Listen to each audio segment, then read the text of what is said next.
લવે તમે બે હજી એટલું જ જીરું ઉપાડ્યું હે? શેઠ તમને એટલું જ જીરું દેખાય છે? તમે કોઈ દી અમારા મજૂરની કદર ના કરી હો.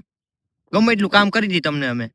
આ તો ખારો થઈ ગયો. ભાઈ ગરમ થામા ખોટો હું તને શું કહું છું, તમે તમારે નિરાયતે ઉપાડો, પણ મારે થોડીક આ જીરાની ઉતામળ છે સમજો. મારે આ જીરું હમણાં તડકો પડશે ને એટલે દાણા ખરશે, બીજો કઈ વાંધો નથી તમ તમારો. આ શેઠ બપોર પછી અમારી રજા હો, અમારા લગ્નમાં જવાનું છે. લા ભાઈ તમે એમ શું કરો છો યાર? આખો દી ઉપાડી ગયો ને મારે જીરું ઉપડી જાય ને ભાઈ. ના હો શેઠ, મારા ખાસ ભાઈબંધના લગ્ન છે એટલે અમે બપોરે તો વયા જ જાઉં.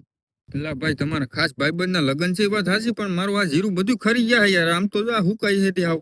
તો કાલ તો આવીશું ને તમે? તમે કાલની હું વાત કરો, 4-5 દિવસથી આવીશું જ નહીં. ભાઈબંધના લગ્ન છે. લા તો તમે બપોરે જ વિયા જાઓ ને, તો અટાણે તો ઉપાડો હાલો, પછી કઈક જોઈ. શેઠ અટાણા અમે ઉપાડીએ છે, બપોર અમે વયા જાઉં અને પાણીનું કઈક કરો. लेकिन ये साला कर क्या रहा है यहाँ पे?